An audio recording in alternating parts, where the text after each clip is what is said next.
এই মেয়া কি ফ্রিজ দিছুন? নষ্ট ফ্রিজ দিছুন আমারে। কি কন আমরা না গতকালকে ফ্রিজ নিলেন, তাহলে ফ্রিজ আবার নষ্ট হই কেমনে? আমিও তো তাই কই, নতুন ফ্রিজ নষ্ট হয় কেমনে আবার? আচ্ছা, ফ্রিজ যে নষ্ট এটা বুঝলেন কেমনে? কেমনে আবার? গতকালকে ফ্রিজ নিছি, অন পর্যন্ত ফ্রিজ দিয়ে কিচ্ছু বার করতেছি না। কিছু বার করতেছেন না মানে কি বার করবেন?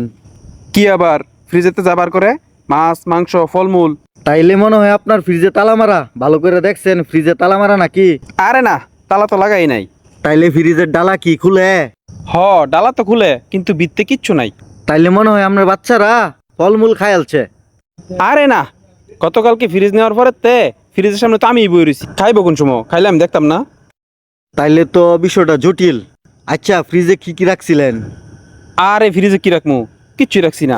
হ্যাঁ, আমি বলতে চাচ্ছি আপনি ফ্রিজের মধ্যে ফল মূল মাছ মাংস কি কি রাখছেন? এই মিয়া, আপনি কি আমার বোকা পাইছেন? কেন ভাই? এই মিয়া, কতগুলি টিয়াতে ফ্রিজ কিনছি, আবার আপনি কইতেছেন টিয়াতে কিন না ফলমূল মাছ মাংস ফ্রিজে রাখতাম? তার মানে আপনি ফ্রিজে কিছু রাখেন নাই? না, ওই মিয়া, ফ্রিজের ভিতরে কিছু না রাখলে পারবে করতে? টিয়াতে কিন না মাছ মাংস ফ্রিজের মধ্যে রাখা লাগবো, তাহলে অত্তর টিয়াতে ফ্রিজ কিনছি।